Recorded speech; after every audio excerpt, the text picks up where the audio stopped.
Clark. I'm Becca Richardson. How are you? Good. How are you? Good. So I'm a clinical nutritionist. I'm glad you came to see us today. It looks like we got a referral from Dr. Wright from you, so definitely happy to help. So I'm a clinical nutritionist. A little bit about me. I've been working in this field for over 3 years, so I've had lots of experience with many different types of people, helping them both nutritionally, supplementation-wise, to really help with the whole body. So tell me, just briefly, why did you come to us today? Yeah, just kind of at work I've noticed I've been really fatigued. I know it's really stressful at the workplace, and so I've felt a lot of fatigue, and I don't know if it's the food I'm eating, and I've also noticed that I'm really nervous at work, and so sometimes I'll have a snack instead of having a full meal, which I know my body needs, but I'm really nervous, and so it kind of gives me anxiety, and I don't feel like eating a lot, but I know my body needs it. And then I think I have some constipation problems with my digestion. Maybe that's stemming from what I'm eating with nerves. I'm not sure how that's all working out, but. Okay, yeah, so definitely maybe some fatigue issues, nervousness at work, or maybe just over anxious at work, and then maybe some constipation, which all of them could be related as well. So we'll dive into a little bit more later. What I'd like to start off is we're going to take a physical exam right now. So we're going to see, first off, we're going to test a bioelectrical impedance, which tests to see like body weight, body fat, muscle percentage. So we're just going to kind of see how your whole body's functioning outwards, and then we'll talk about more what's going on inside as well. Okay, so let's go over here. We're going to get you all set up on the bioelectrical impedance. Perfect. Just step right on. So actually what we're going to do first is we're going to set it to your height and weight, because it all depends on your height and weight, and so we need to make sure that it's correct. So we're going to put you as patient 1. So you're a male, so we're going to put you as male. And then how tall are you, Clark? I'm about 6'3". Okay, we got to bump this up quite a bit. Okay, 6'3", perfect. And then age, how old are you, Clark? I'm 25. Okay. We can bump that down a little bit. Yeah, we'll bump that down a little bit. You're a little bit, yeah. Oh, okay. Perfect. Okay, and now it'll zero out, and go ahead and stand on that for me. Okay. Just keep standing on it, because it's gonna then narrow out to see how much body fat and everything like that. So it's just kind of calculating for us. Okay. Okay, so that's your fat percentage, 11.6, and then your muscle is 44.2, bone is 6.6. So this is great. So what this is telling us is that you have a very low fat percentage. 11 is an excellent range. With a muscle mass of 44, so definitely a lot higher muscle mass than actually fat mass, which is very beneficial. With higher fat masses, what it does is that it creates us let's go back and sit in the room. How about that? Okay. We'll keep talking about it. Okay.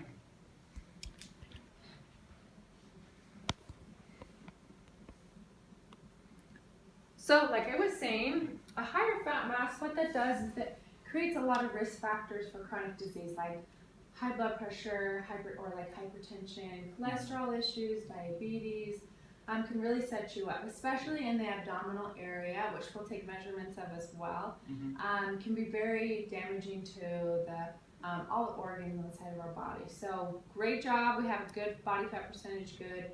We had a good amount of hydration in there too, so that was a good thing as well. We know we can also test, are you up to your water, things like that. Next, what we're going to do is actually test your oxygen saturation. So I want you to stick a finger out for me. Okay. I'm going to turn it on. And the reason I'm doing this for you in particular is because of your nervousness. Some people tend to hyperventilate a little bit. And when they do that, they usually lose a little bit more oxygen and get more carbon dioxide. So what we want to see is, are you getting enough oxygen to feed your brain to be able to have energy? So 97% oxygen saturation and pulse of 64.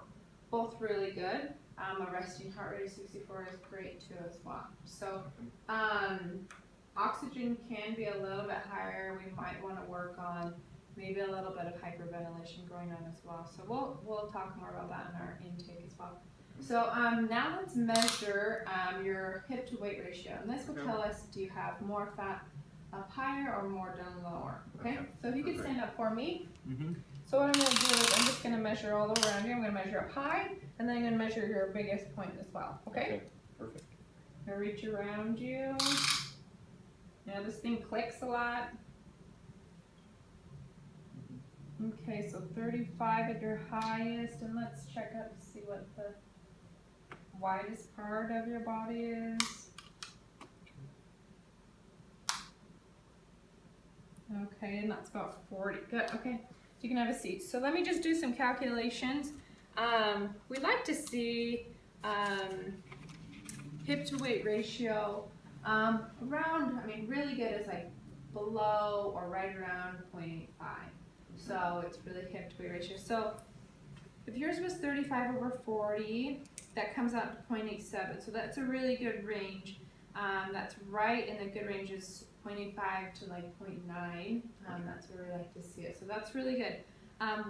Why we test that is because people that have more of an apple shape, so say they have a lot more around their tummy area, like I said, can really set them up for like chronic disease as well as things like diabetes, a lot of problems with their organs because all that visceral fat really can suffocate and damage. A lot of them leading to pancreatitis, liver problems. So definitely good to not have as much in the abdominal area like you have, which is fantastic.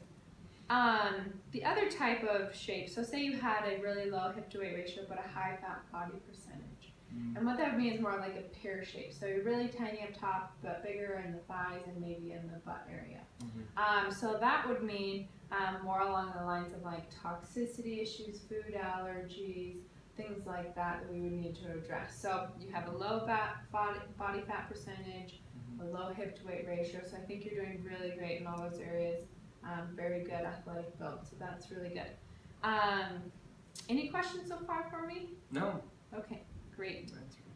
I saw that you did get your blood pressure done at your doctor's visit just last week with Dr. Ryan. He sent over his note just so I can kind of get an idea of what's going on. Your blood pressure is 117 over 84, which is really good. That's a good athletic blood pressure reading, and that's where we like to see it. Anything above 120 over 80 is where we start to get a little bit more worried. Is your body having a hard time pumping its blood to the heart and making your heart work a lot harder? So yours isn't, so that's a really good thing and good optimal range. What happens is when you have too high a blood pressure, just so that you know, is that can lead to like kidney disease, heart attack, stroke, so things that definitely you want to stay clear away from. Any family history of things like that? No, not a ton. Not a ton? Okay, that's really good. So we're just being extra precautious, making sure everything's under control, so that's good. Okay, so let's now measure your BMR, which is your basal metabolic rate. So we're trying to see at your base level, at just your regular level right now with activity, how much calorie intake should you be taking in? How much do you burn every day on a daily basis? So there's this long equation that we type in. So I put your weight in kilograms and centimeters, and then what we do is we times it by an activity factor. And I was reading your intake before you came in. Thank you for submitting that early. It looks like you took a long time to do that, so thank you very much for that. It looks like you get quite a bit of exercise every week, probably around 5 to 7 days a week. Do you feel like it's more moderate exercise, or do you feel like it's pretty high intensity exercise? It's pretty high intensity. In regards to this, I work out 6 days a week.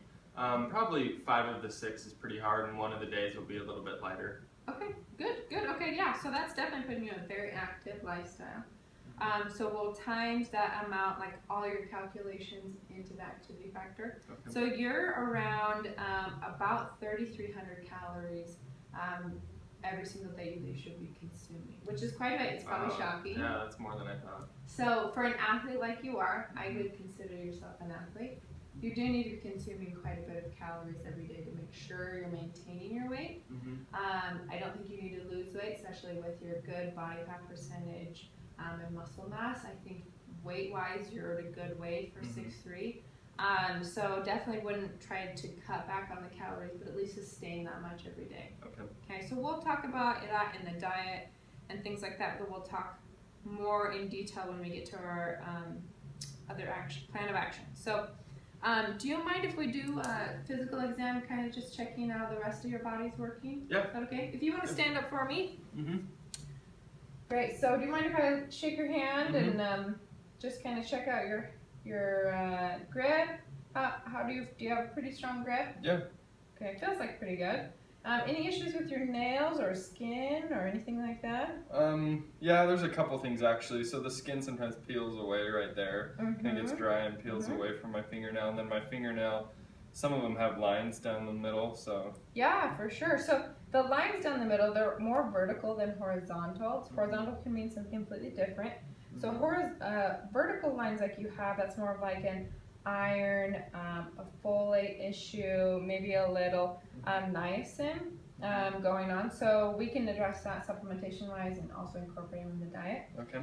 The dryness and kind of flaking around the fingernails is usually essential fatty acid issue. Okay. It's like omega-3s, fish oil. So we'll do that as well. You don't look like you have any dry skin at all. Is your skin more oily or more dry? Probably a little more oily, but it's pretty normal. Okay. It's not bad. Oily can be a little bit more related to essential fatty acids as well. So maybe we do have that kind of going on here. You look like you have a good amount of hair on your legs and your arms. Your head is a good amount of hair. No thinning at all, right? Any loss of hair would be more of like a hormone issue. Could relate to like DHEA, low testosterone. So that's good there. We're not losing anything there. So that's good. Any problems with acne at all? Not a ton. Sometimes I get a little bit on my nose and then some on my neck, but that's basically it. Kind of just rarely comes and goes, things like that. Okay. Acne can be related to like a vitamin A and zinc issue, maybe a little selenium. So we can address those too. Awesome. Okay, and then any numbness or tingling in your feet at all? No. Okay, not when you're sleeping either. Okay, good. That can be more like blood sugar regulation or B6 deficiency, so that's good. Nothing like that. Okay. Do you mind if I look at your tongue? Yeah. Okay, go ahead and stick it out for me. You can stick it out. It looks pretty normal. No glossitis, no lines, no hairiness, normal shape. There's a little bit of white coating. You can close for me. A little bit of white coating in the back of your mouth. Have you noticed that before? I haven't. Okay, it's just a thin coating. It's not very thick, which is good. The thin coating is probably related to a little bit of bacteria overgrowth. So maybe we have some bacteria going on inside the small intestines, maybe even in the large intestines that's causing maybe some of your constipation issues. So maybe a little bit more good bacteria like probiotics we can incorporate in as well. Otherwise, I don't see any problems with your tongue. How, any really dryness of your lips or cracking at all in your lips? Just probably change in season, that's when it comes up, but other than that, no, it's pretty. Okay, good. That can be more related to like niacin, riboflavin, B6 issues, so that's good. Nothing there, that's really good. Any canker sores or cold sores? No. Okay, nothing like that. Good. I know sometimes they can come and go, so I always ask just to make sure, so that's good. Any skin issues as in sensitivities to anything, like when you shave, do you get really inflamed or anything like that? Not too bad actually. I think, it's just up to me to change my razor out. Okay, that's always a good thing. Basically it. Yeah. Do you mind if I feel your throat area? I just want to check your lymph nodes. That's good. No swelling at all, and no colds recently either? Nope. Okay, good. Did you ever have tonsil issues or sinus issues when you were a child? Good. That can be all related to food allergies, things like that, so no worries there. Do you mind if I look at your eyes a little bit more? I'm going to touch them. I'm going to pull down on them just to kind of see on the inside of their conjunctiva. They look good, red, pink, not too red, not too white. It can be an iron issue. They don't look too dry, do they? Are they dry at all? No, just the usual. At the end of the night, end of the day, my contacts really get dry, so I just take them out when that happens. But other than that, no, nothing with my eye directly. Okay. That can be like a vitamin A or a riboflavin issue, so that's good. No issues there. Any issues with sensitivity to light? Are you the type of person that has to go outside and always take your sunglasses with them? I don't. I probably should to protect my eyes, but no, I'm fine to go out there. Okay, good. Another vitamin A issue, so just checking to see about that. So good. Your eyes look really good. No other skin issues, hair issues. Do you mind walking for me, just in a row? I just want to kind of watch your gait. Yep. Yeah. Good. Good. Okay. Yeah, you can stop. Okay. So with your gait, it looks completely normal. No muscle wasting. It doesn't look like. So that's good. Heard your foot popping a little bit. You probably played some sports when you were maybe sprained your ankle a couple times. Yep. So that's fine. That's normal. So that looks good. No muscle weakness at all? No, not too bad. Okay. We could do some protein and things like that to help with that. Either you want to build muscle or do you want to just build stronger, better grip. I noticed your grip wasn't amazing, so we could do that too. Yep. Maybe it's a little bit of muscle. That, not that you're not strong, but maybe it's just a little more loose, and we need to make sure that you're getting enough protein to build that. Yeah. Okay. Perfect. Okay, so we checked all the different areas. Any bone pain at all? No, not a ton. Yeah, I haven't really noticed any bone pain. Okay. Other than my football days. Yeah. Well, you get banged around a lot Yeah. this time. So yeah. It could be like a vitamin C, vitamin D issues. So things that build up to your bones, like calcium, things like that. So we're good with that. So that's awesome. Any calluses at all on your skins? I didn't notice when I looked. No, not too bad. Okay. Okay, good. And then I noticed that your hands are not orange or anything, so you're not having a carnitine issue, or you have enough B6 to be able to metabolize it, so that's good as well. Perfect. Well, great. I think we did a really good physical exam. I think from here on out we'll just make a good plan of what we're going to be able to do for you. And we'll get a lot more into details of your history and things like that, so to make sure that we know everything you'd like us to know to be able to really help you. Perfect. So, thank you so awesome. much, Clark. Thank you. Thanks.